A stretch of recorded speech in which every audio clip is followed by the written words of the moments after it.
세상의 모든 지식 언더스탠딩. 자, 지금 오늘 진짜 중요한 타이밍이에요. 네. 요즘 뉴욕 시장, 저도 막 성악개미의 그 틈 타서 네. 열심히 그냥 미국장에 들어갔다가 저도 연금 계좌에서 미국 주식 좀 투자했는데 네, 지금 속이 쓰려요. 망하고 있습니다. 그래서 네. 살짝 반등했던데 미국 시장은 이게 이대로 골로 가는 건지 네. 아니면 요쯤에서 끝나는 건지 네. 이거 어떻게 해야 되나? 네. 네. 빼야 되나 더 들어가야 되나? 고민이죠. 엄청 고민일 때 이럴 때 저희가 또 항상 또 부르는 분이 있지 않습니까? 있죠. 요분 나가달라고 하여튼 제가 바지가랑에 붙잡고 오늘 또 신한투자증권의 이선열 비사님 모셨습니다. 오를지 내릴지 길을 그렇죠. 선명하게 딱 그렇지. 보여주시는. 미국 시장은 이제 어떻게 해야 되느냐. 자, 이거 언더스탠딩 아니면 들을 수 없는. 네. 왜 이렇게 오늘 쌈마이 같은 인트로지?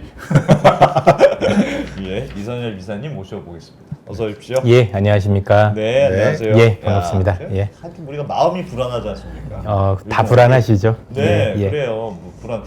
야, 이대로 설마 미국에 죽지는 않을 건 같은데 그래도 막 떨어지는 거 보면 워낙 경기 침체 얘기도 좀 있고. 예. 그래서 이걸 어떻게 되는 건지 미국이 천년만년 좋을 수는 없을 거야 이런 생각도 들고. 맞습니다. 아니야, 뭐 조금 쉬었다도 가는 거지 이런 생각도 들고.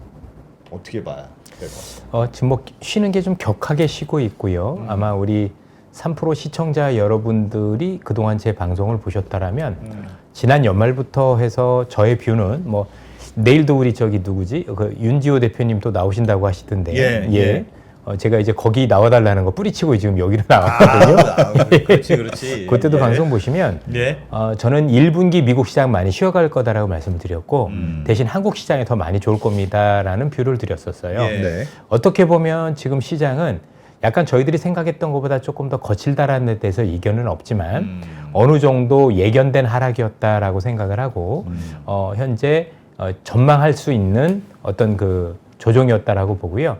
큰 틀에서 놓고 보면 여전히 미국 시장은 살아있다라고 일단 결론을 먼저 내립니다. 다만 이제 어떻게 됐으면 뭐 정확하게 알 수는 없지만 진짜 바닥을 잡고 그래도 뭔가 유의미하게 이제 미국 시장이 바닥을 잡고 잘 올라가고 있다라는 건 3월보다는 4월일 가능성이 좀 더 높지 않을까라고 생각을 하고 있어요. 그래서 그 이전까지는 우리가 최근에 있었던 조정 이후에 그래도 추가적인 변동성을 감내해야 될 수도 있지 않을까라는 생각을 좀 조심스럽게 가져봅니다. 여전히 불안은 하지만 네. 예고는 어느 정도 됐다. 예, 그렇습니다. 아니 근데 거기서 질문이 있습니다. 네. 그 예고는 어느 정도 됐다는 거는 알 것 같아요. 네. 그럼에도 불구하고 야, 트럼프가 생각보다 굉장히 과감한데? 혹은 진짜로 관세를 부과할 것 같은데? 그래서 미국의 경기가 나빠질 것 같은데? 이런 생각이 막 스물스물 올라오는 거잖아요. 그럼요. 지금 네. 실제로 그런 것들이 반영이 되고 있습니다. 음. 트럼프가 굉장히 거칠었던 것도 맞는 것 같고 예. 그로 인해서 심리 지표들도 많이 내려간 것도 맞고 그래서 경기가 둔화되고 있는 것도 일정 부분은 우리가 예. 인정을 해야 될 것 같고 그럼 이제 중요한 건 뭐냐면 앞으로 이제 사실 경기와 관련해서는 침체만 아니면 되거든요. 여기서 일시적으로 조금 둔화가 되는 거는 큰 문제가 없어요. 예. 그런데 이게 정말 완전히 경제가 둔화를 넘어서서 침체로 간다라면 그건 시장에 큰 문제를 일으키겠지만 그렇지 않다라고 보면 사실상 지수는 다소 거친 조정이 있다고 하더라도 예. 다시 제가 볼 때는 상승 대열로 올라갈 수 있다라고 일단은 기본적으로 봐야 될 것 같은데요. 그러면 일단 왜 지난해 연말에 1분기 시장을 안 좋게 봤는지 예. 지금 그리고 어떤 일들 때문에 됐는지 잠깐 제가 칠판을 통해서 좋습니다. 설명을 드릴까 합니다. 네. 칠판 너무 좋아요. 예. 자, 우선 네. 우리가 봐야 될 것 중에 이게 조금 이제 걸리긴 하네요. 지난해 연말을 조금 기억해 보겠습니다. 네. 예. 지난해 연말을 기억을 해 보면 어떤 일이 있었는지 잠깐만 여기 조금 제가 좀 밀어도 괜찮을까요? 네, 괜찮을 것 같습니다. 요 정도로 하면 네, 괜찮을까요? 괜찮습니다. 예. 자, 지난해 연말에 미국 시장이 굉장히 강세였는데 자, 미국 시장이 강세였었을 때 이 강세가 누가 보더라도 단기 오버슈팅이었었습니다. 너무 그래서 단기적으로 이렇게 오르면 안 되는데 너무 과열돼서 올랐다라고 보시면 될 것 같은데요. 그러니까 주가에 부담이 있는 상황이었다. 부담 정도가 아니라 대단히 부담스러웠죠. 말도 안 되게 부담스러웠죠. 왜 이렇게 많이 올랐어요? 첫 번째는 뭐였냐면 전 세계 모든 자금들이 미국 시장으로 들어갔어요. 예. 이 당시에 전 세계 있던 모든 자금들이 미국으로 들어갔던 큰 이유가 여러 가지가 있었는데 기억하시겠지만 첫 번째는 AI였었어요. 예. 야, 이 AI라는 게 정말 돈이 너무 많이 드는 거야. 근데 미국만 할 수 있어. 라고 하다 보니까 뭐 주식시장 입장에서 놓고 보면 그럼 앞으로도 AI가 세상을 바꾼다라면 미국에 투자하는 게 맞지 않겠느냐라고 해서 너무나도 많은 자금들이 미국으로 들어갔어요. 예. 근데 이미 아시겠지만 이렇게 미국으로 들어갈 때 당연히 미국에 무엇을 샀을까요? AI 관련 기업들을 살 거고 빅테크 7개를 샀을 거예요. 예. 그래서 그 빅테크 기업들은 정말 말도 안 되게 어이없게 그냥 사자밖에 없었고 그래서 너무 과열돼서 많이 올라갔었던 게 첫 번째 이유였다라고 보셔도 될 것 같아요. 예. 특히 한국 분들이요. 한국 분들 국장 다 탈출해라고 해서 미국으로 돈이 너무 많이 쏠렸던 게 있었었고요. 두 번째, 사실 AI 말고도 미국에 대해서 가속화시켰던 거는 트럼프 효과였습니다. 트럼프와 관련해서 이분이 나와서 앞으로 경제를 굴릴 건데 경제와 관련해서 두 가지 얘기를 했죠. 어쨌든 관세 얘기를 했습니다. 그렇죠? 예. 관세 얘기를 했는데 이렇게 되면 관세 매건 결국 미국만 좋은 거 아니겠느냐. 다른 국가들은 불리해지고 미국이 보다 유리할 수 있다라는 생각을 가지고 실제 미국 시장에 자금이 불린 것도 있었고요. 예. 또 하나는 규제 완화, 우리가 알고 있는 또 하나는 뭐 감세 이런 어떤 여러 가지 성장 정책들과 관련해서 그러면 미국 시장이 경제가 더 좋아질 수도 있다라는 생각도 있어서 사실 자금들이 어마어마하게 쏠렸다라고 보시면 될 것 같아요. 예. 그렇죠? 이런 어떤 기억들이 있었는데 첫 번째는 중요한 건 뭐냐면 첫 번째는 두 번째 것부터 먼저 보도록 할게요. 자, 트럼프 효과 때문에 돈이 몰린 것도 있었고 미국이 AI에 잘하니까 몰린 것도 있었었고 일단 자금 사고로 너무 많이 몰렸던 부분들이 있었는데 최근에 일어난 일들에 이것들이 반작용이 나타났죠. 일단은 쉽게 설명드리면 이렇습니다. 주가가 오를 때는 좋은 것도 안 좋은 것도 같이 될 거라고 생각을 했는데 실제 1분기 들어오니까 어때요? 규제 완화나 감세는 없죠. 그렇죠? 그러니까 흔히 얘기하는 당근은 없고 지금 나타난 건 뭐죠? 채찍밖에 없는 거예요. 예. 그러니까 생각을 해보시면 나는 감세도 되고 미국이 규제 하나도 대단히 빠르게 하고서 그런 어떤 성장주들이 더 좋은 성장이 있을 거라고 생각을 했는데 지금 이런 규제 완화 얘기는 아예 없죠. 얘 어디 갔어? 뭐 자율주행도 규제 푼다더니 그것도 없고 로봇과 관련된 규제를 푼다더니 그것도 없고 금융규제도 푼다더니 그런 것도 안 보이는 거예요. 예. 그래서 시장을 올리려고 했던 기대감은 전혀 보이질 않고 지금 관세에 대한 불확실성만 높아지다 보니 당연히 여기에 따른 기대가 소멸되는 국면에서 빠진 게 1차적인 원인이라고 봐야 되는 겁니다. 예. 자, 여기서 한 가지 아이디어를 드릴게요. 자, 1차적인 원인인데 중요한 건 안 할 거냐 이거죠. 결국은 그러니까. 할 거라고 봐야 되거든요. 네. 그러면 잘 생각해 보시면 시장이 어떻게 연결이 되냐면 원래는 두 가지가 다 있을 거라고 생각을 해서 했는데 예. 이런 시차가 존재할 줄 몰랐죠. 예. 그래서 지금은 관세에 대한 불확실성 때문에 빠졌지만 하반기로 갈수록 감세라든가 또는 규제 완화가 확실시 될 거잖아요. 네. 이건 주가에 대한 마이너스 요인이 아니라 플러스 요인이 되는 거죠. 네. 그래서 미국 시장은 이것만 놓고 보더라도 상반기보다는 하반기가 좋은 시장이 될 수밖에 없어요. 부양책을 네. 쓸 수 있는 카드를 하나 갖고 있다 이미. 많이 있죠. 아. 생각보다 많이 가지고 있는데 이게 지금 안 나온 거죠. 그러니까 지금 다들 잊고 계신 거예요. 이런 게 있었나? 지금 생각 못하고 정신없이 그냥 항상 그 우리가 알는 트럼프가 얘기하는 지금 뭐 관세는 오늘은 더 먹인다더라 아니면 25%더 플러스한데 이런 얘기만 듣고 있는 거지.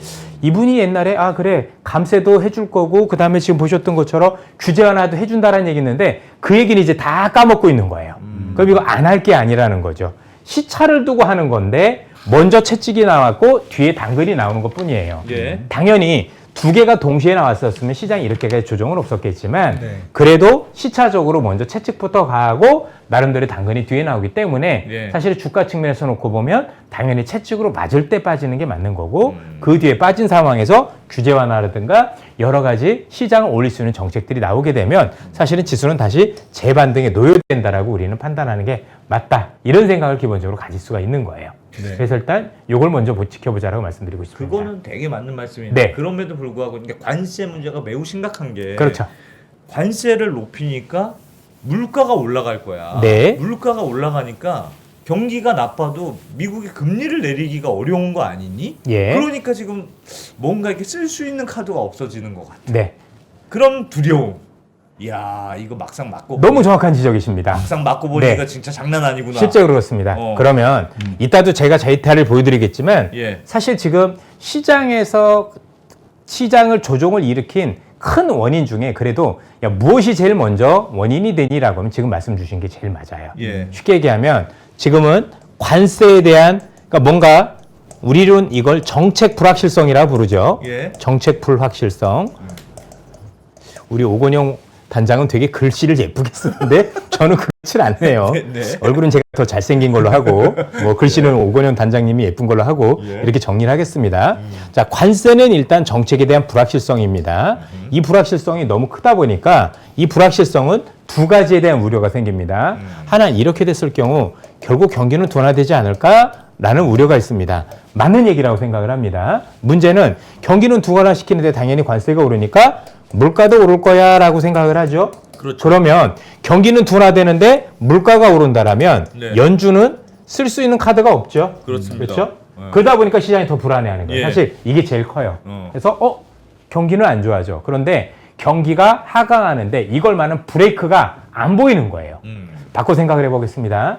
제가 분명히 앞서도 4월 정도면 이게 멈출 수 있을 거야 라는 얘기가 뭐냐면 결국 이 연준이 움직일 것 같아서 말씀을 드리는 겁니다. 그래서 만약에 투자자분들께서 뭐 정확하게 어디가 바닥인 줄은 알 수는 없지만 예. 뭔가 그래도 여기부터는 뭔가 추세가 이제는 전환될 수 있는 어떤 그런 트리거가 나올 거다라면은 연준이 생각을 바꾸는 겁니다. 지금 있는 연준의 생각에서 금리를 인하하는 쪽으로 바꾸는 게 제가 보기엔 4월일 가능성이 굉장히 높다. 아니 해야만 한다라고 생각을 하고 4월에 연준 위원분들께서 기존에 했던 생각을 바꿔서 다시 금리 인하 쪽으로 방향을 잡으면 그 자체만으로 금리 인하를 하지 않았어도 제가 볼 때는 진바닥을 찍었다라고 생각하셔도 된다라고 말씀을 드리고 그러니까 싶습니다. 연준이 그렇게 생각하려면 물가에 대한 상승 우려가 좀 낮아져야 되잖아요. 네, 그렇습니다. 그게 뭔가 나와줘야 될 텐데. 실제 많은 분들이 잘못 생각하고 계신 게 있습니다. 제가 잘못 예. 생각하고 있는 게 왜냐하면 네. 지금 말씀 주셨지만 실제로 관세가 그렇게 부과됐을 경우 물가에 대한 영향이 있다라는 건 분명해 보입니다. 네. 그럼 일단 첫 번째, 지금까지 나왔던 물가 지표는 어땠죠? 안정적이었죠? 예. 그렇죠? 어제도 소비자 물가 지수가 나왔지만 YO 그러니까 예. 전년 동기 대비 2.8%로 예상보다 낮았단 말이에요. 물론 예. 근원 물가와 관련해서는 약간의 우려가 있었지만 그럼에도 불구하고 물가가 낮았어요. 그렇죠? 그러면 일단은 보세요. 1분기 때 현재 관세가 부과된 건 아직은 아니죠. 예. 4월이 본격화될 거니까. 그러면 1월 달, 2월 달, 3월 달 같은 경우에 물가는 어쨌든 간에 금리를 인상하는 쪽에 대한 요인은 아니다라고 봐야 됩니다. 그런데 2분기부터 문제가 되는 거죠. 그렇죠? 네. 근데 2분기에 어떤 일이 있냐면요. 이따도 설명을 지표로 보여드리겠지만 지금 4월 달부터 관세가 부과될 거라고 예상을 해서 예. 미국에 있는 대부분의 업체들이 너무나도 많은 물건들을 1분기에 수입을 했어요. 예. 아시죠? 그죠? 야, 네. 관세 부과되기 그렇지, 전에 그렇지. 우리가 먼저 물건을 구해놓자라고 해서 어마어마하게 많은 수입량을 늘리게 됩니다. 그렇죠? 이 수입량을 늘려서 얘네들은 지금 물건을 엄청 가지고 있어요. 예. 엄청 가지고 있어요. 문제는 이 수입해서 있는 이 물건을 2분기부터 풀게 되는데 이 2분기 또 풀 때 가지고 있는 물건들을 비싸게 팔 수가 없어요. 이거 재고거든요. 과잉 재고거든요. 그래서 네. 이런 것들을 재고를 처리하면서 재밌게도 2분기에는 이 재고 처리 과정에서 물가가 낮아지는 기현상들이 나오게 됩니다. 쉽게 얘기해서 혹시 4월부터 부과되는 물가는 예. 관세는 정말 혹시 물가에 부정적인 영향을 미치는 건 2분기가 아니더라는 얘기입니다. 조금 더 시차를 두고 뒤에 반영이 됩니다. 안 되는 게 아닌 거고. 예. 왜냐면 최소한 이렇게 되면 뭐 물건이 들어오는 것부터 여러 가지 것들을 감안을 해서 예. 전체적으로 물가에 미치는 영향은 하반기 정도부터라고 보셔도 괜찮을 것 같고 네. 상반기에는 지금도 물가가 오르고 있지 않지만 예. 전체적으로 2분기 때 물가가 더 내려가는 일이 벌어지는데 보셨겠지만 이 정책 불확실성 때문에 사람들이 2분기에 물건에 대한 구매를 늘릴까요? 안 늘립니다. 예. 저 불안하니까 사람들이 수요는 줄 거고요. 수요는 줄 거고 물건이 많을 사놓은 거 이것들은 일단 팔아야 되기 때문에 이 물건을 파는 과정에서 물가가 오르는 게 아니라 되려 물가가 내리는 기현상들이 일어나게 됩니다. 따라서 2분기는 여러분들이 생각했던 것보다 물가가 훨씬 더 안정되는 상태로 간다라고 보시면 되겠습니다. 반면에 연준이 현재 이번에 이제 3월에 FOMC가 있게 되고 그 다음은 5월인데 3월에는 결정을 못 내리겠죠. 안 하겠죠. 예. 그러면 4월은 뭐가 되냐면 4월은 죽이 되든 밥이 되든 트럼프가 정확하게 관세와 관련해서 이렇게 가져가겠구나라고 하는 아웃라인이 정확하게 나오게 됩니다. 예. 왜냐하면 지금 우리가 관세와 관련해서 연기했던 부분들 이런 것들과 관련해서 나는 이렇게 되면 어떤 국가들을 어떻게 먹일 거고 이렇게 해서 사실은 이게 관세에 대한 부담이 없는 건 아니지만 정책에 대한 불확실성이 사라져 버리거든요. 그러면 연준은 여기서 결정을 내릴 수 있어요. 아하, 이렇게 보니 이 관세에 대한 영향 때문에 향후에 물가가 너무 오를 수도 있겠다. 예. 또는 아니면 아닐 수도 있겠다라는 정확한 방향성에 대한 결정을 내릴 수밖에 없는 상황이다라고 보여지는데 네. 여기서 중요한 건 트럼프의 특성. 제가 이따도 보여드리겠지만 트럼프는 항상 충격과 공포 정책을 쓴다. 그렇죠? 충격과 공포 정책을 쓴다. 그 다음에 이 충격과 공포를 통해서 얻어내고자 하는 거 실제 그만큼은 아닌 거 아시죠? 예. 내가 원래 얻어낼 건 이만큼. 근데 실제 충격 주는 건 이따만큼. 그렇죠? 그렇게 해서 이따만큼 했다가 실제 4월에 부과되는 거 보면 그 정도가 아닐 가능성이 높아 보여요. 네. 그렇죠? 그러면 연준이 보기엔 와, 부과되는 것도 맞고 뭐 여러 가지 다르긴 하겠지만 그 정도라고 하면 오히려 물가 경기를 걱정하는 게 더 낫겠는데라고 돌아설 가능성이 지금은 대단히 높아 보입니다. 연준도 알고 있습니다. 그러나 미리 얘기를 못할 것뿐이다 라고 보여집니다. 다만 5월까지 기다리면 금리 인하에 대한 시점을 놓칠 수 있으니 예. 여기서부터 이제 시장에서 뻐꾸기를 날려주는 겁니다. 뻐꾸기를 날리든지 실제로 내리든지 하여튼 뭔가가 있을 예, 것이다. 내리지는 않겠죠. 왜냐면 4월에 FOMC가 없으니까. 예. 대신에 이제 스탠스를 바꾸겠죠. 경기 둔화에 대비해서 뭐 정책을 쓰겠다라는 등, 그죠? 예. 내가 뭐 이걸 좌시하지 않겠다는 등 여러 가지 얘기를 할 가능성이 높은데 그 얘기가 나오는 즉시 사실은 시장에서는 5월에 대한 금리 인하를 확실시할 가능성이 높고 저는 5월에 내린다라고 보고 있고요. 그 5월에 내리기 전에 이 얘기를 먼저 들었기 때문에 이를 반영해서 그럼 뭐가 생긴 거죠?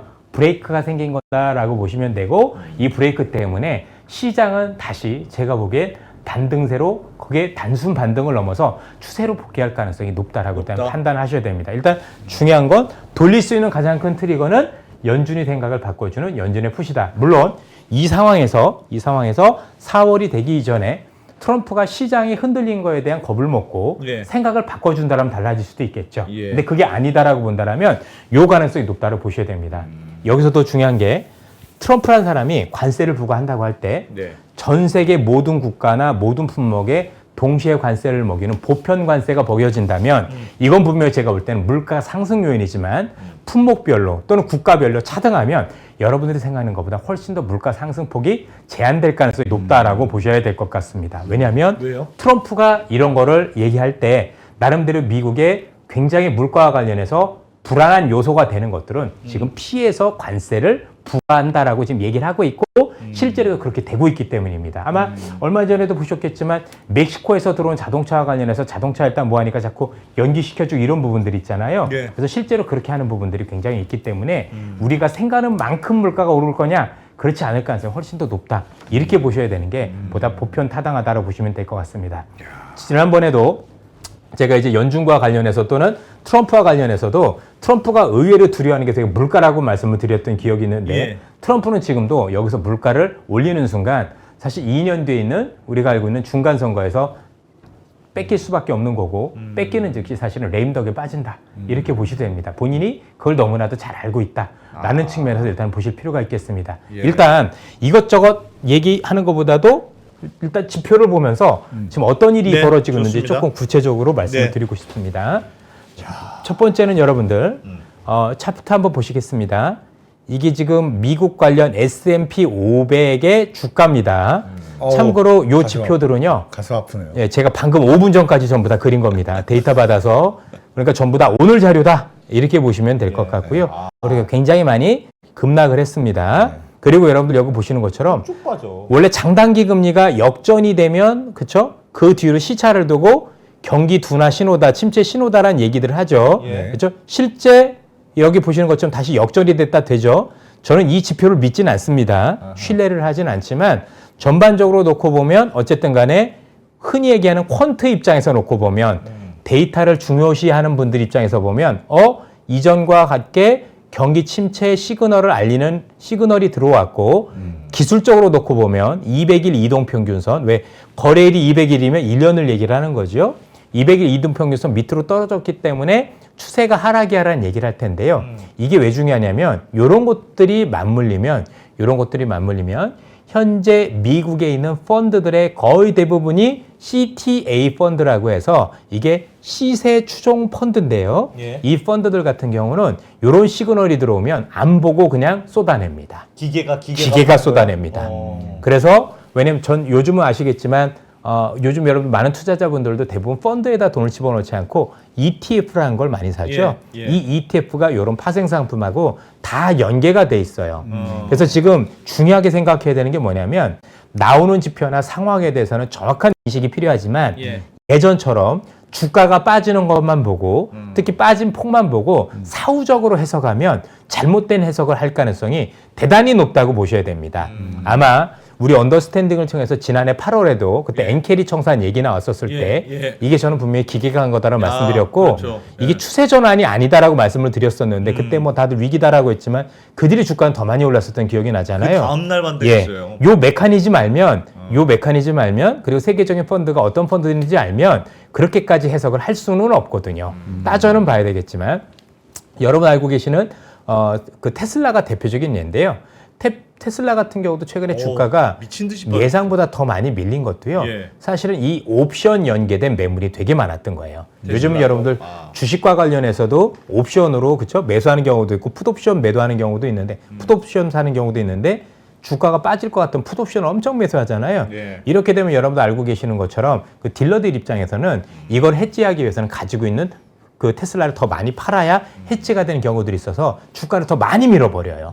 그래서 이게 파생 상품에 대한 부작용도 사실은 주가가 10% 빠질 걸 20% 빠지게 하는 효과가 있어요. 예. 문제는 우리는 하락폭만 보고 이게 이렇다라고 나쁘게 해석한다라는 게 문제인 거죠. 안 좋은 건 맞아요. 방향성에 대해서는 이견은 없지만 그 폭에 대해서 너무 과도하게 생각을 할 거고 과도하게 생각을 하다 보면 여러분들께서는 예. 실제 제대로 된 판단을 내리지 못하고 오히려 공포에 휩싸이거나 아니면 비관적인 생각에 사로잡혀서 팔지 말아야 될 때 팔거나 예. 또는 사지 말아야 될 때 사는 그런 일들이 벌어질 가능성이 높다. 이렇게 보셔야 될 것 같습니다. 그게 참 희한한 게 그때도 왜 지난번에도 나오셔서 그런 말씀해 주셨잖아요. 트럼프는 공포를 즐겨라. 그럼요. 공포가 오히려 기회야. 계속 공포를 처음부터 조장할 거야. 그럼 시장이 좀 빠질 거야. 근데 그게 기회야. 그런 말씀 주셨는데 그걸 다 듣고도 공포스러워요. 그럼요. 그래서 트럼프가 무서운 거고요. 예. 왜냐하면 맞습니다. 저러다가 쟤 진짜 이상하게 또라이니까. 가지 않을까? 그렇죠. 예. 저러다가 말아야 되는데 진짜로 끝까지 가면 어떡하지? 그런 생각이 드는 거예요. 예. 그리고 이제 주가 측면에서만 말씀드려 볼게요. 예. 어떤 이슈가 터져요. 악재가 터지면 악재가 터진 것부터 해서 그 악재가 확산이 되면 그건 주가에 안 좋은 거잖아요. 예. 근데 어떤 악재가 터지고 나서 그 악재가 해소되는 국면으로 가면 주가는 좋은 거지 않습니까? 예. 트럼프는요, 모든 정책이 처음이 제일 무서워요. 그렇죠? 충격과 공포로 제일 무서웠다가 결국엔 이거를 협상을 통해서 실제 그렇게 관세를 부과하지 않는 경우들이 많은 거예요. 예. 그럼 여기 투자자분들께서 보셔야 되는 게 뭐냐면 4월 2일에 우리는 이미 관세를 맞을 준비를 하고 있지만 그 관세가 다 현실화될 가능성은 이미 없는 게 그래서 협상하는 거지 않습니까? 생각을 해보세요. 만약에 우리나라도 그렇지만 일본이란 나라가 얼마 전에 이시바 총리가 가서 LNG 가스도 많이 사주겠다라고 얘기를 했고 예. 방위비도 늘린다라고 얘기했고 여러 가지 얘기를 했어요. 근데도 불구하고 우리가는 관세가 똑같이 부과가 된다라면 뭐하러 협상을 합니까? 그냥 뭐 말고죠. 야 때릴 때면 때려. 나도 뭐 조치할게 이럴 텐데 아니잖아요. 예. 같다는 얘기는 뭐냐면 분명히 가서 협상한 사람한테는 당초에 예상했던 다른 국가들보다는 분명히 이 부분들이 많이 경감이 될 걸 알고 있기 때문에 같다라는 얘기입니다. 그러면 우리가 추정할 수 있는 건 뭐냐면 4월을 기점으로 해서 국가별로 아니면 미국과 협상을 잘한 국가 품목 이런 것별로는 분명히 많이 경감되는 걸 보고 있는 거예요. 그러면 시장은 대부분 다 이런 것들이 부과되고 이 부과된 걸로 인해서 혹시 물가도 많이 오를 거고 또는 경기도 둔화될 거란 우려 때문에 빠졌는데 실제 그게 조금씩 경감이 돼가는 거죠. 경감이 돼가면 어떻게 되겠습니까? 전체적으로 시장은 그 정도까지는 아니었구나라고 해서 회복되는 모습을 보일 수밖에 없는 거예요. 그러니까 연준도 그걸 알고 있는 거죠. 이게 최대였고 사실 그 이후에 협상 이후에 있는 것들은 우리가 우려했던 것보다는 줄어드는 모습 그러면 이게 물가 상승 요인이 아니라 오히려 아니다라고 보면 이것 때문에 이미 경기가 둔화됐으니 내가 추가적으로 금리 인하를 통해서 혹시나 있을 경기 침체에 대해 대비하겠다는 생각을 가질 수밖에 없다라고 생각을 할 수밖에 없다라고 보여집니다. 그래서 일단 그 부분들에 대해서 고민해야 될 것 같고요. 예. 뒤에 한번 또 보시죠. 자, 뒤에 한번 차트 보시면은요. 요건 한번 제가 설명을 드리고 갈게요. 여러분들 이거 아까 보셨겠지만 이게 미국 국채 10년물하고 원달러 환율인데요. 이 미국채 10년물 많이 오른 거 보이십니까? 지난해 연말에 그렇죠? 예. 국채 엄청 올랐었죠. 금리 오르고. 이 여러 가지 이유가 있었었는데 그리고 뭐 최근에 우리가 알고 있는 트럼프는 미국채 10년물이 빠지길 원한다라고 얘기를 하고 그러면서 지금 나오는 얘기들이 트럼프가 올해 뭔가 국채 발행을 되게 많이 해야 되는데 또 이제 기존에 있었던 국채가 만기가 많이 들어와요. 네. 올해 9조 달러 가까이 들어오고요. 특히 4월에 2조 달러가 그중에서 제일 많이 들어오는 달입니다. 그러다 보니까 이것들을 차원 발행하려고 일부러 이러고 있다라는 말씀을 주시는 분들도 계시는데 제가 볼 때는 그 근거는 없다라고 보시면 될 것 같고요. 최근에 미국의 금리가 내려간 거는 수급적인 요인, 즉 텀 프리미엄에서 사시면 될 것 같습니다. 무슨 얘기냐? 지난해 연말에 미국의 예. 금리가 이렇게 많이 올랐던 이유는 크게 두 가지인데 첫 번째 이유는 뭐였냐면 트럼프가 되면 더 많은 돈을 쓸 거야. 엄청나게 돈을 많이 쓸 거야. 예. 그러려면 채권을 더 많이 발행해야 돼. 네. 그렇죠? 적자가 그러다 보니까 늘어날 거야. 적자할 거니까 그 많이 발행해야 되면 어떻게 돼요? 당연히 채권의 가격은 떨어지고 금리는 올라가죠. 예. 그래서 금리가 올라갔고 두 번째는 그 이전에 있었던 자넷 옐런 우리가 재무장관이 예. 이 발행한 그 이전에 있었던 발행한 국채가 대부분 단기채예요. 그렇죠? 단기채는 1년 미만짜리를 얘기를 하는 거예요. 예. 그러면 지난해 너무나도 많은 단기 국채를 찍어놨으니 올해 1년 아니니까 올해 단기 국채 만기가 다 들어오잖아요. 네. 그러면 이 너무 단기채 비중이 높았으니까 결국 트럼프가 찍어야 될 국채는 장기채일 수밖에 없다라는 생각을 한 거예요. 그래서 10년물 또는 30년물에 대한 발행 비중이 높아지면 어떡하냐라고 해서 10년물 국채가 많이 올랐던 거거든요. 예. 그런데 막상 트럼프가 되고 나니까 첫 번째는 최근에 국채 발행 계획을 발표를 했는데 생각보다 안 많은 거예요. 생각보다 돈을 별로 안 쓰네 라고 하니까 어떻게 돼요? 그 우려가 사라지면서 일단은 국채 매물이 많이 안 나오겠죠. 그렇죠? 우리가 알고 있는 엄청나게 공급이 돼야 되는데 공급이 안 되다 보니 제자리로 돌아오는 경우가 예. 일단 첫 번째 있다라고 볼 수가 있을 것 같고요. 예. 그렇죠? 실제로도 뭐 그렇게 되지도 않았을 거고 두 번째는 돈 쓴다더니 도리어 지금은 돈을 줄이고 있어요. 우리가 알기로는 도지라고 해서 일론 머스크가 지금 애들 쳐내고 막 그러면서 예. 돈을 쓰는 게 아니라 지금 적절 계속해서 줄이고 있죠. 줄이고 있지 않습니까? 예. 그죠? 예. 줄이는 거 먼저 하다 보니까 돈을 쓰는 것도 아니고 채권 발행할 필요가 채권 발행도 별로 하지도 않고 그렇죠? 그나마 한다고 하더라도 지금 여러분도 아시겠지만 부채 한도 협상하고 있는데요. 부채 한도가 일단은 여러분들 만약에 딱 중단이 되면 부채 한도가 다 차면 그 뒤부터 채권 발행이 안 돼요. 네. 부채의 한도를 열어줘야 가능하거든요. 그러니까 부채 한도가 끝났을 경우는 채권 발행도 안 되다 보니까 어때요? 채권 시장에서는 공급은 별로 없고, 예. 그렇죠? 살려는 세력들은 뭐 경기도나 이런 것 때문에 여전히 있는 것 같고, 그래서 사실 금리가 내려온 거지. 뭐 트럼프가 일부러 경기 둔화를 유발을 해서 금리를 내려뜨리고 이거는요, 그냥 그럴 가능성도 있다라고 생각하는 거지 실제하고는 다르다라고 보셔야 돼요. 분명히 그거는 그럴 수도 있는 거지 그렇게 말씀 주시면 안 된다라고 저는 얘기를 드리고 싶습니다. 그리고 한 가지 더 있는 게 그래서 이렇게 미국의 국채 10년물이 이렇게 많이 내려왔는데 예. 다른 나라 통화들은 요 국채가 내려온 만큼 달러화 지수도 요만큼 내려왔어요. 예. 원달러 환율은 안 내려왔고 원화가 약하다는 뜻이네요. 예, 원화가 약하다는 얘기죠. 예. 최근에 제 자료도 있습니다. 요거 한번 보시죠, 여러분들. 이거 보시면 좋을 것 같은데요.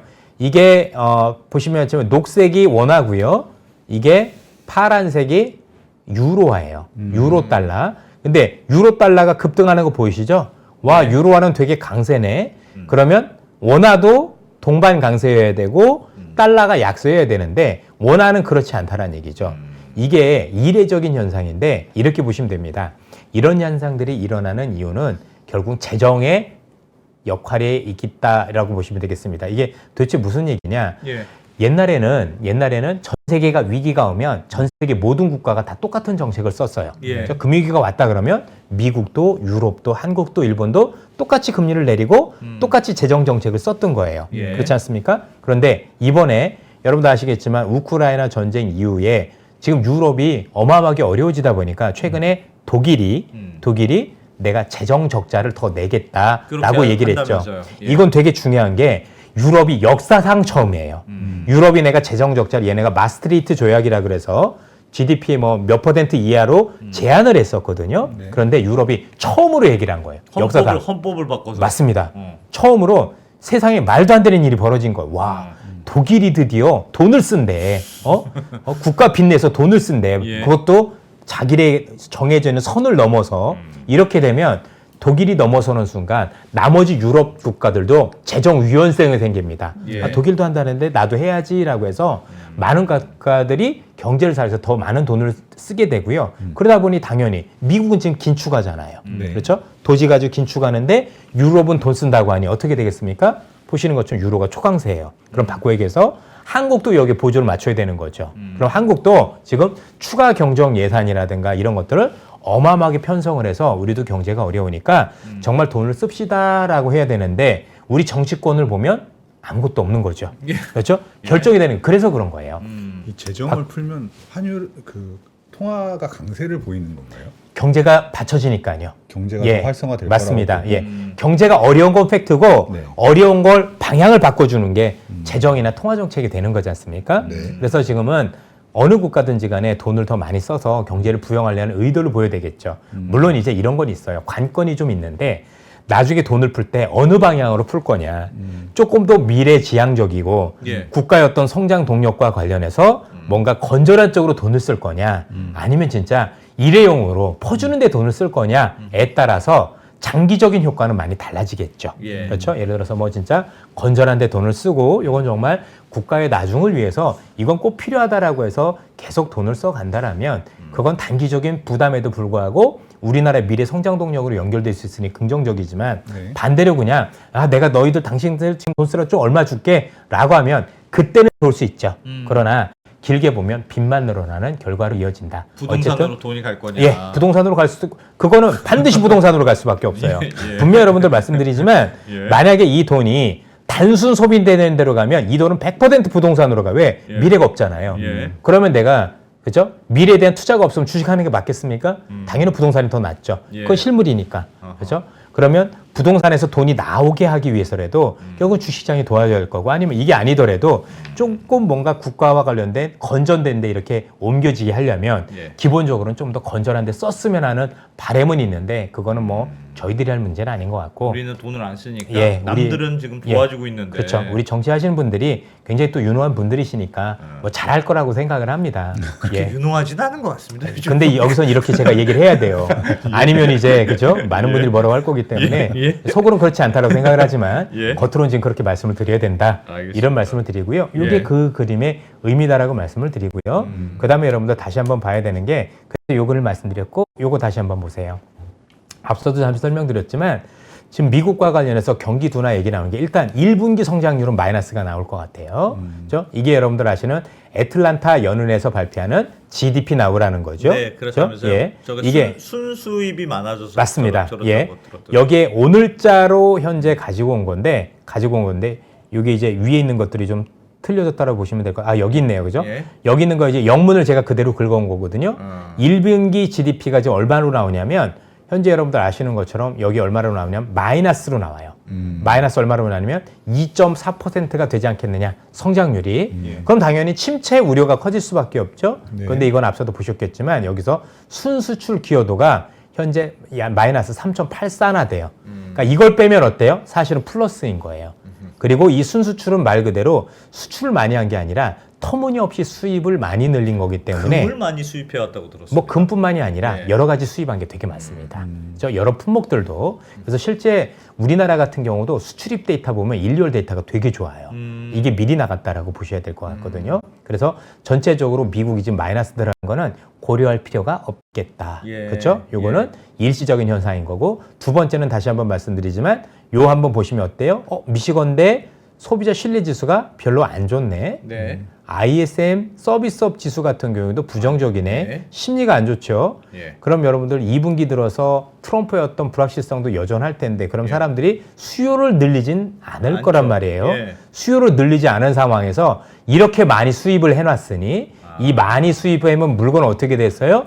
결국은 제값에 팔릴 가능성은 애시당초부터 없다고 봐야 되고요. 예. 그럼 여러분들 생각했던 것보다 의외로 물가 많이 안 2분기 오를 물론 수 있다. 안 오른 게 아니라 밑으로 내려갈 수도 있습니다. 오히려. 예. 그러면 당연히 연준의 가장 큰 거는 결국 물가 얘기인데 뭐 향후에는 모르겠지만 일단 2분기 물가가 안정될 가능성이 높다라면 금리나 여건은 만들어지는 거고요. 그러면 5월에 FOMC가 있어요. 3월 다음에. 네. 5월 이전에 제가 볼 때 연준에 대한 즉 앞으로 우리가 경기 둔화를 막기 위한 어떤 여러 가지 얘기들을 먼저 할 가능성이 높다. 그럼 지금 네. 트럼프가 하고 있는 여러 정책들은 굉장히 미국 경제에 안 좋은 영향들이 많은 건데 네. 뭔가 하여튼 상식적으로 생각해도 그렇잖아요. 뭘 자꾸 관세를 부과하고 뭘 막고 너희는 하지 마, 얘네랑은 거래하지 마 이런 게 뭐 자본주의 시장에서는 좋은 현상은 아니니까. 그렇습니다. 나쁜데 그 나쁜 걸 물가만 잘 막으면 결국 연준이 구원투수로 나타나서 금리를 내려주면 그러면 다시 시장은 살아날 거라 이런 시나리오라고 그 이상도 있는 거죠. 그 얘기도 또 드리도록 할게요. 네. 그러면 중요한 건 뭐냐면 어쨌든 경기가 조금 둔화되고 있는 건 맞는데 예. 이대로 가면 혹시 침체로 갈 수 있을 가능성은 있느냐 여기에 대한 고민도 있어요. 그 질문입니다. 네. 그러니까 어쨌든 그러니까요. 미국의 경제가 나빠지고 있는 추세로 가는 거 아니냐. 네네. 조금 둔화되고는 있는 거죠. 예. 근데 되내고 있는 거 아니냐. 그거는 요걸로 보셔야 돼요. 이 그림 보이시나요? 요게 여러분들 파란색 선이 하이힐드 채권이고요. 예. 그다음에 이 녹색 선이 여러분들 알고 계시는 실업률입니다. 일전에도 제가 몇 번 설명드린 적이 있는데 경기 침체란 단어의 또 다른 이름은 실업률 급등이에요. 실업률이 오르면 즉 내가 길거리에 앉으면 예. 쓸 돈이 없게 되죠. 네. 쓸 돈이 없게 되면 소비가 줄 거고 그렇습니다. 우리 표현으로 수요가 줄 거고 수요가 줄면 기업들은 너무나도 물건이 또 많이 남아 돌죠. 예. 그럼 이거를 할인을 할 거고 예. 할인해서도 안 팔리면 어떡할까요? 추가적으로 또 해고를 하게 돼요. 그렇겠죠. 예. 해고가 해고를 부르는 요게 우리가 알고 있는 경기 침체의 사실은 경제적인 함이거든요. 예. 그런데 이미 보셔서 알겠지만 뭔가 실업률이 급등하기 전에 그다음에 또 불안하기 전에 제일 먼저 일어나는 현상은 이 하이힐드 관련 기업, 그러니까 우리가 알고 있는 기업들 중에서 제일 신용 등급이 낮은 애들부터 문제가 되겠죠. 그렇겠네요. 당연하잖아요. 예. 근데 여전히 안정적이에요. 안정적이라고요? 그럴 징후가 전혀 보이질 않아요. 표 잠깐 다시. 여기 보시죠. 예. 여기 보시면 여러분들 이게 하이힐드인데 네. 이게 급등해야 돼. 이전 사례 한번 보시죠. 이전 사례 보면 와 보니까 하이힐드 관련 요런 불안함이 오른 다음에 실업률이 뒤에 급등하는 거 보이시나요? 아, 그렇죠? 파란색이 예. 하이힐드. 파란색 선이 먼저 오르고 뒤에 실업률이 오릅니다. 예. 그럼 왜 이렇게 실업률은 항상 뒤에 오르느냐? 기업들이 선택할 수 있는 마지막 카드이기 때문입니다. 그렇죠. 실업은 제일 마지막에 아무래도 거니까. 어려우면 조금 비용도 좀 줄여봤다가 예. 아니면 한 일주일 일하는데 우리 3일만 일해보지 그랬다가 그것도 안 되면 정말 김씨 정말 죄송해. 뭐 좀 나가줘야 되겠어. 뭐 이렇게 얘기하는 거잖아요. 예. 그래서 이거를 경기 후행 지수라고 얘기하는 거예요. 그러니까 우리가 경제학적으로 배울 때 실업률이 경기 후행 지표입니다. 그런데 경제학자들조차도 90%가 왜 이게 경기 후행 지수인지 아는 사람들이 굉장히 드물어요. 제가 일부러 물어봤거든요. 예. 이유는 하나예요. 기업이 선택할 수 있는 마지막 카드이기 때문에 후행적으로 나타난다라고 보시면 될 것 같고요. 예. 그러기 전에 제일 먼저 나타나는 게 기업들의 신용도가 문제가 되는 거죠. 아. 네. 그런데 지금 기업들의 신용도가 문제가 되질 않아요. 예. 한 가지 더 말씀을 드려볼까요? 그러면 예. 어쨌든 간에 물건이 많이 안 팔리는 부분들도 있겠지만 사람이 공장에서 남아돌 때 아니면 기업에서 남아돌 때 사람을 자르게 되는데 네. 지금 트럼프가 하고 있는 정책 중에 또 하나의 정책이 불법 이민자를 내보내는 거죠. 예. 그럼 미국에 지금 사람이 부족할까요? 남아돌까요? 부족하죠. 부족해지고 있습니다. 그래서 기업들이 있는 사람을 자를 수가 없습니다. 해고를 덜 한다. 해고를 덜 하게 되겠죠. 그래서라도 뭡니까? 실업률이 급등하지 않습니다. 예. 당연히 실업률 급등을 가져오지 않는다라면 실제 이 사람들이 또 여전히 뭐 시장이 불안함에도 불구하고 돈 쓰는 걸 좀 줄여서 그런 거지 안 쓰는 건 아니고요. 예. 여전히 기본 수요가 있기 때문에 사실 현재 경제는 경기가 침체로 갈 가능성이 매우 낮다라고 보셔야 될 것 같습니다. 다만 어쨌든 간에 둔화라는 게 진행되고 있는 건 맞는 거고 예. 이 둔화라는 걸 진행시키고 막기 위해서는 추가적인 금리 인하가 필요하다 정도로는 분명히 우리가 인정을 하고 가야 된다라는 거죠. 그렇죠? 그래서 지금 트럼프 정책을 복합적으로 봐야 되는 게 단편적으로만 놓고 보면 안 좋을 수 있지만 불법 이민에 대한 부분하고 이런 것들을 복합시켜 보면 이게 침체로 갈 가능성 없다라고 볼 수가 있고 그래서 연준도 자꾸 그 얘기하는 거예요. 경기가 나쁘진 않아 그렇게 실제로도 그럴 거고 트럼프도 뭐 그 정도까지는 아닌 것 같은데 그냥 시장 빠지는 것만 보고 주식 시장이 하락하는 폭에 맞춰서 시장에 대해서 자꾸 경제적으로 해석을 하다 보니 예. 그거 아닌데라고 자꾸 얘기를 하고 있는 거예요. 이해가 되실 거라고 생각을 합니다. 그죠? 그리고 또 좀 더 재밌는 얘기를 좀 뒤에 해드릴까 합니다. 예. 요 그림을 한번 보실까요? 야. 자, 이게 어쨌든 간에 여러분들 지금 경제와 관련해서 요 그림을 좀 참고해 볼 필요가 있을 것 같은데 이게 1999년에 있었던 닷컴 버블의 모습입니다. 그렇죠? 자, 이게 미국의 금리인데요. 미국도 이 당시에 99년에도 지금처럼 비슷했다가 경기가 약간 삐끗해서 금리를 조금 낮춰줍니다. 추세적 인하는 아니었고요. 그러니까 어떻게 돼요? 유동성이 많이 들어오면서 지수도 많이 조정을 받죠? 네. 이게 여러분들 그냥 봐서 그렇지 여기서 여기까지 보면 생각보다 많이 빠질 거예요. 그죠? 저는 이 당시에 매매를 했었던 사람이에요. 예. 시장에 있었던 사람입니다. 이 당시에 지금도 기억해보면 전부 다 죽었다, 시장 끝났다 이랬었을 때였어요. 그리고 나서 쭉 빠지니까 시장 유동성 들어오면서 그때부터 사실은 보면은 버블이 잉태되기 시작했다라고 보셔도 될 것 같아요. 네. 지금도 마찬가지입니다. 지금 금리 일정 부분 인하를 했고 시장이 조정을 받잖아요. 예. 이 지금 내리고 있는 금리 인하가 추세적 금리 인하만 아니라면, 즉 현재 내리고 있는 금리가 한 번, 두 번이 아니라 거의 제로까지 내릴 정도로 경기 침체가 아니라면 예. 두서너 번 내린다라면 되려 제가 볼 땐 이번에 금리 인하 가능성은 향후에 시장에 버블을 잉태할 수 있는 그런 어떤 여러 가지 초석을 만들 가능성이 높다라고 저희들은 판단을 하고 있습니다. 아, 정말요? 예. 그래서 오히려 저는 올 하반기로 갈수록 상반기보다는 더 좋은 시장이 미국 시장에서는 기다리고 있다라고 판단을 하고 있고 버블로 갈 수도 있다. 버블로 갈 수 있을 가능성이 높은 거죠. 예. 왜냐하면 앞서도 말씀드렸지만 하반기에 일어날 일 중에 하나가 뭐죠? 규제 완화잖아요. 예. 네. 그 규제 완화가 대부분 AI와 관련된 규제 완화라고 우리는 기대를 하고 있잖아요. 예. 일론 머스크가 있는 자율주행이니 로봇이니 여러 가지 그런 기대들이 있을 텐데 네. 그 기대와 관련 것들이 현실화될 가능성도 있다라고 봐야 될 것 같습니다. 질문 있습니다. 네. 그 버블이 되려면 사실은 작년에도 그렇게 시장이 좋았던 이유는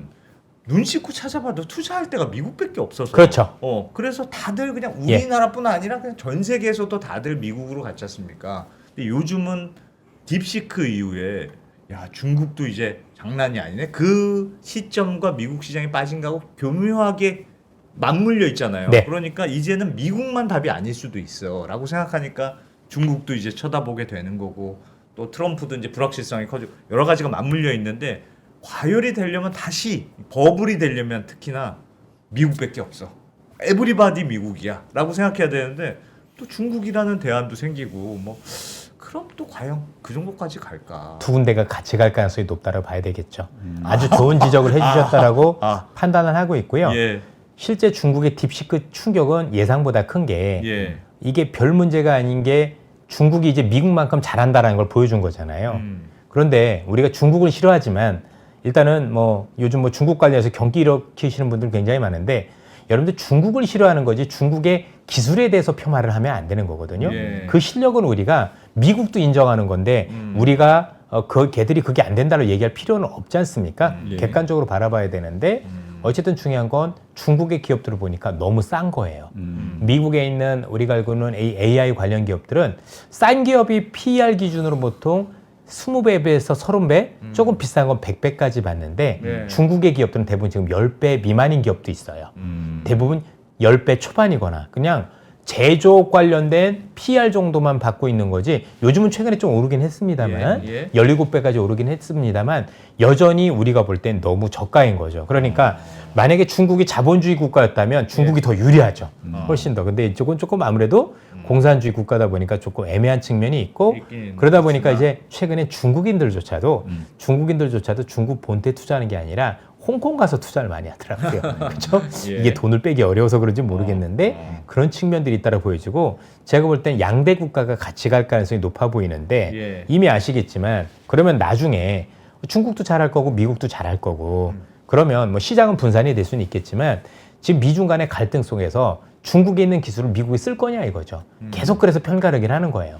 미국은 미국을 비롯한 이 관련 진영에서 미국 걸 쓰면 되는 거고 예, 중국은 또. 중국과 관련돼서 그 진영 애들이 쓰면 되는 거라서 예. 계속 갈라줘요. 그게 미중 갈등의 기본 본질이에요. 야. 만약에 둘이 합쳐놓으면 미국이 못 이겨요. 왜 못 이기냐면 기술력에 딸려서가 아니라 가격 때문에. 기술은 미국이 우위라는데 이견은 없는데 그렇죠. 가격을 갖다 대면 이게 틀려요. 예. 중국이 제일 잘하는 게 뭐냐면 싸게 만드는 거거든요. 미국보다 훨씬 싸게. 그러면 품질은 조금 떨어지지만 이 가격이면 이게 거부할 수 없는 어떤 가격의 혁신을 가져오다 보니 사실은 미국 입장에서 되게 곤란해지는 일이 많다라는 거죠. 예. 결국은 가를 수밖에 없다라고 판단을 해봐야 될 것 같습니다. 그리고 또 하나는 아직까지는 자율주행도 그렇고 예. 자율주행도 그렇고 뭐 로봇과 관련된 AI 그 관련해도 그렇고 뭐 여러 가지 논란은 있습니다만 아직은 미국이 그래도 기술이 조금 비교 우위다라고 보셔도 될 것 같은 게 같은 자율주행도 중국도 지금 열심히 하고 있지만 미국하고 좀 방식이 다르거든요. 그래서 조금 미국이 더 훨씬 더 낫다라는데 기본적인 방점들을 많이 가지고 한국은 있습니다. 그냥 설 자리가 없구나. 없죠. 안 했으니까. 없어. 예. 어쩔 수 없죠. 어쩔 우린 수 투자를 없죠. 한 적이 없으니까. 우리는 그냥 투자라도 네. 잘해야 되겠네요. 왜냐하면 간단한 게 그런 거예요. 중국인들이 왜 잘하냐? 예. 간단해요. 돈 많이 주니까예요. 지금 여러분들 우리나라도 의대 선호 현상이 있지만 예. 의대 선호 현상의 슬픈 이유가 두 가지잖아요. 하나는 우리나라에서 직장을 다니면서 직장에 대한 안정성이 떨어졌다라는 거. 내가 언제 잘릴지 몰라라고 하는 거죠. 예. 그러면 내가 잘리기 전에라도 뭔가 내가 대단한 기술력을 가지고 있으면 거기에 대한 제대로 된 평가를 받아야 되는 거잖아요. 예. 근데 우리나라는 대부분의 기업들이 연공서열이에요. 그렇죠? 이 친구가 저 신입사원인데 이 친구가 그냥 객관적으로 지금 AI는 걔들이 제일 잘해요. 우리 나이 때 분들이 무슨 AI를 하겠어요. 그렇죠? 컴퓨터도 안 만져본 예, 사람들이 예. 많을 텐데 이 사람들이 위에서 차고 있으면 제가 볼 땐 발목만 잡아요. 근데 얘네들 보고 나서 야, 너 AI 해봐 해서 잘 만들면 어떻게 할까요? 야, 수고했어. 술 한잔 사주겠죠. 그죠? 그리고 나중에 승진에 유리하게 가점 줄게. 한국은 이게 끝이에요. 예. 근데 중국은 어때요? 기본적으로 이거 하나 만드는데 20억, 30억씩 꽂아준단 말이에요. 우리나라도 말입니다. 현재 있는 대기업들이, AI 있는 기업들이요. 신입사원들이 진짜 애 잘해. 누가 봐도 뭔가 대단한 걸 잘한 것 해냈어. 그래서 50억씩, 100억씩 주면 의대 안 가요. 진짜 안 가요. 근데 이걸 우리나라 없어요. 주지도 않고 오면은 네가 뭐 하면서 그죠? 뭐 주임 나부랭이가 아니면 복사시키죠. 대리 시정자 빼가 이러면서 애들에 대해서 진짜 그런다고요. 한국 문화는 다 그래요. 안 그런 데가 별로 없어요. 특히 대기업일수록 더 그래요. 혁신이 나올 수가 없어요. 혁신이 나오려면 어디로 가야 돼요? 나가야 돼요. 예. 나가서 우리가 아니라 해야죠. 미국을 가거나 아니면 중국을 갈 수밖에 없는 거예요. 여러분들, 우리도 한때는 말입니다. 한국도 한때는 이런 때가 있었었죠. 저희 학번 때만 하더라도 의대 잘 안 갔거든요. 네. 아시겠죠? 공대를 많이 갖고 예, 우리 이진호 예. 프로 오늘 안 나오셨지만 그래서 공대 가셨다 지금 망한 케이스잖아요. 망했죠. 그렇죠? 예. 그 한이 지금도 그렇죠. 있어요. 그럴 거야 아마. 그죠? 오늘하고 안 나왔을 거야 어디 가가지고 그죠? 내가 왜 그때 의대를 안 가가지고 뭐 그렇지. 그렇게 얘기하고 계실 거고요. 그때는 진짜 저희들이 볼 때도 의대도 돈을 많이 벌었지만 의사 선생님도 훌륭했지만 공대 나왔을 때 대우가 너무 좋았었던 거예요. 공대가. 파격적이었고 거기에 대한 어떤 여러 가지 대우들이 있다 보니 가셨었었는데 예. 어느 순간부터 그게 없어져 버린 그 거예요. 옛날에는 카이스트 막 처음에 만들 때는 서울대 교수보다 월급 3배씩 주고 막 맞습니다. 이랬다는 예, 거예요. 그러니까 야 무조건 거기로 가야지. 갔었죠. 무슨 서울대를 예. 가. 지금은 언감생신 택도 없는 얘기고요. 최근에 차이나 모닝 포스트인가 해가지고 홍콩에 있는 신문에서 예. 중국 관련 기사가 나온 적이 있어요. 중국인들이 미국에 유학 갔다 돌아오는 비율이 78%예요. 너무나도 대단한 거죠. 돈 많이 주니까. 돈 많이 주니까 합니다. 예. 아. 그래서 이번에 여러분도 아시겠지만 딥시크 만들었었던 그 중에서 여성 한 친구가 있었잖아요. 젊은 여성 예, 친구 예, 그죠? 예, 예. 그래서 우리가 알고 있는 샤오미로 연봉 20억이다 얘기하잖아요. 젊은데 20억이면 갈만하지 않나요? 의대 갈 이유가 전혀 없잖아요. 그렇죠? 그러니까 중요한 건 뭐냐면 기술에 대한 가치를 보여주면 그 이상으로 뭔가 성과에 대한 보상을 줘야 사람들이 공대라도 가는 거고 하는 건데 우리나라는 어렵게 공부해 한 정말 훌륭한 우리 젊은 인재들이 갈 곳이 없는 거죠. 내가 그거 있으면 차라리 미국 가고 말지 한국에 있어서는 그냥 그쵸 막내가 돼서 열심히 허드렛 일이나 하다가 그 기술이 있었을 때는 실력 발휘에도 아무 대접을 못 받다가 예. 나이 들면 야 내 나이니까 이제는 나가야 되나 그죠? 퇴직 걱정하고 미래 걱정하고 이런 일들이 비일비재해지는 거예요. 이런 국가에서는 사실은 제가 같은 인재라고 하더라도 굳이 여기에 남을 이유가 없는 거죠. 그죠? 인재들은 본인들이 잘하는 거 다 알아요.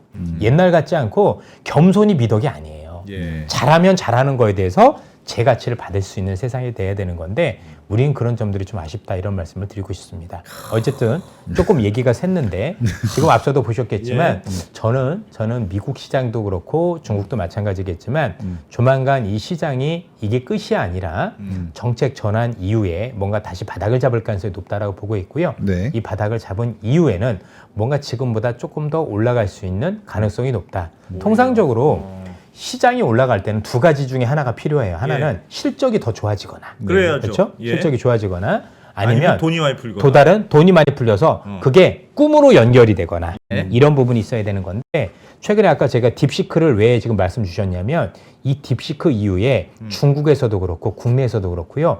이걸 통해서 비즈니스 모델을 만드는 사람들이 정말 많이 늘어났어요. 왜? 이제 싸게 만드는 방법을 알기 시작을 한 거예요. 그러니까 예. 이제는 기본적으로 이게 AI라는 게 정말 돈 많은 전 세계 7개 기업 걔들밖에 못하는 건가 봐라고 했다가 뭔가 이제는 뭔가 내가 아이디어가 있고 기술력 있는 친구들은 나도 이제 이 정도 돈 가지고 해볼 수 있는데라는 어떤 그런 반향을 제시해줬고 실제 예. 그런 일들이 일어나고 있고요. 예. 그래서 지금 여러분들 최근에 디램 시장에서 우리가 알고 있는 반도체 시장에서 반도체가 지금 3주 연속 오르고 있거든요. 네. 여기에 대한 수요가 늘어나서 그래요. 그렇죠? 아. 너도 나도 해보겠다.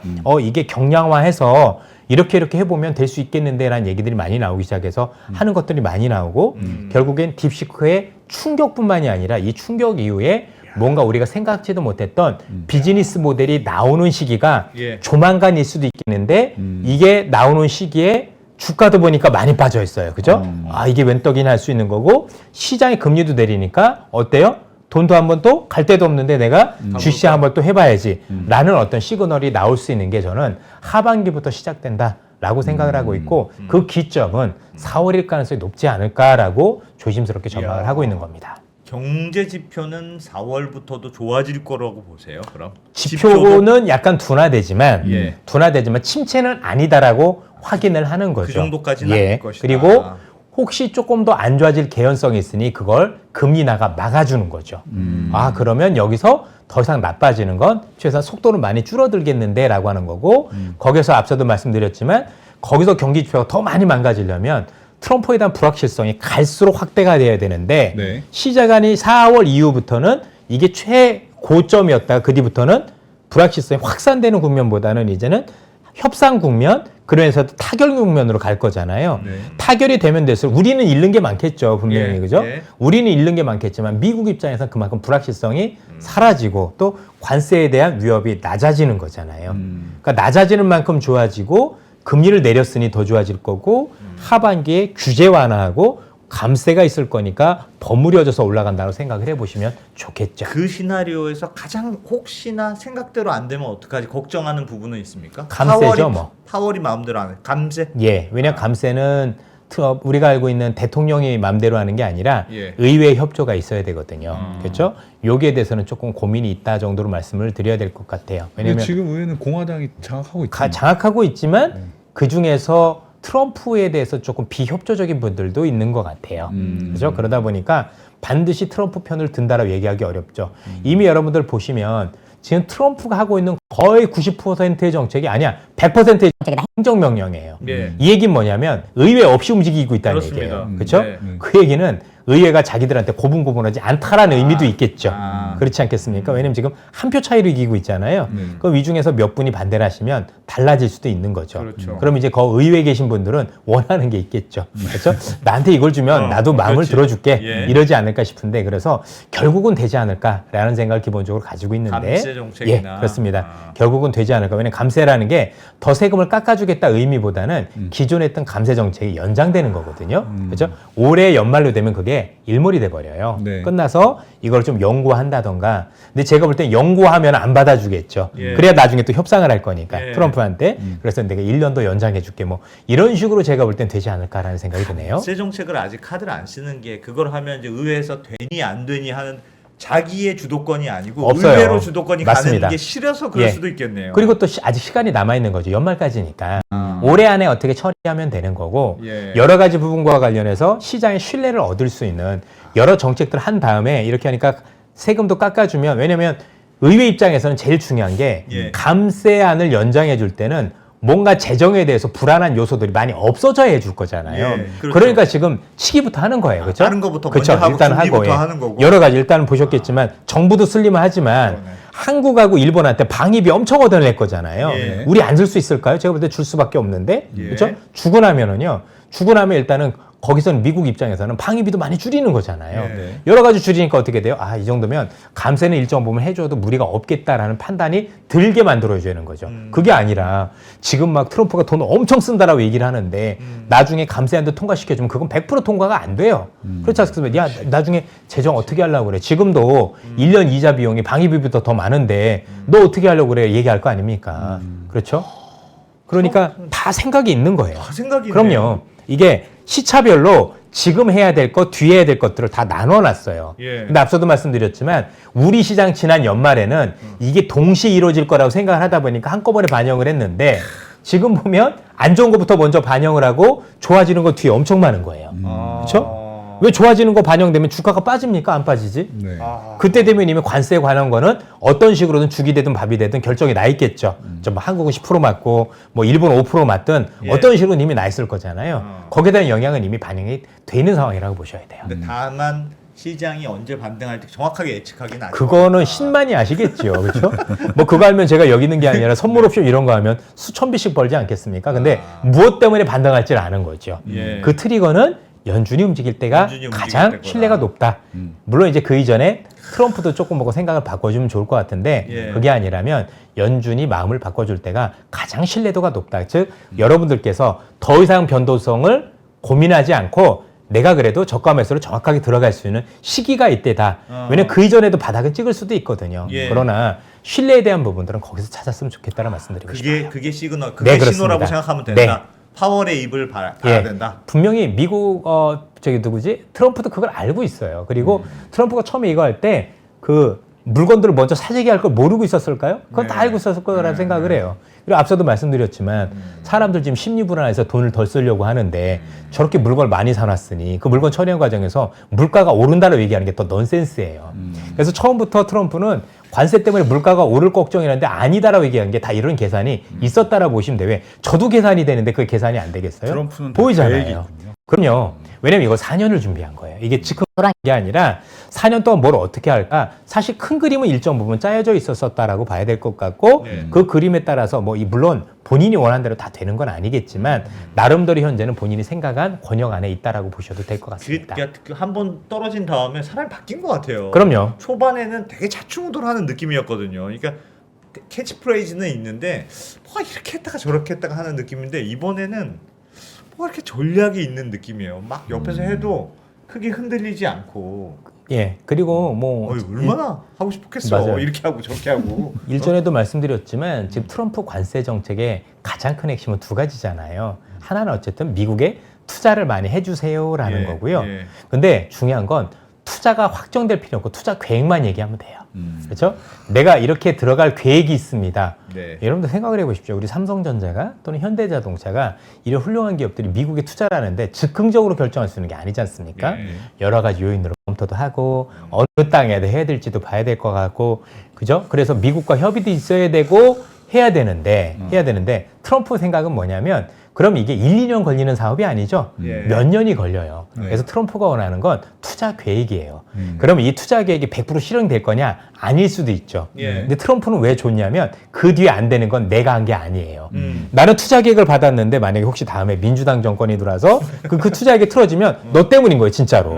그래서 트럼프는 뭘 해도 위대해지는 거고 뒤에 정권은 거기에 대해 부담을 느낄 수밖에 없어요. 저희들이 계획했는데 저 계획을 현실화시켜 줘야 되는데 또 안 한다라고 하면은 그건 본인들의 책무가 돼 버리잖아요. 예. 그래서 되게 머리를 잘 썼다라고 보시면 되고요. 아. 한 가지 조금 더 시간이 있으면 말씀드려야 되는 게 말씀해 주십시오. 트럼프가 원하는 무역과 관련돼서 가장 큰 거는 그냥 LNG 사달라예요. LNG 사달라. 그거밖에 없어요.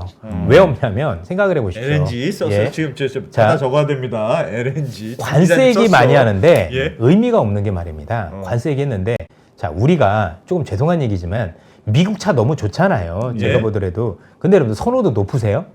미국 차요? 예, 별로 선호도 없으시잖아요. 그죠? 그래도 국산 차를 더 많이 선호하시잖아요. 연비가 안 좋아요. 예, 유럽 가보시죠. 유럽 가면 미국 차 선호가 있습니까?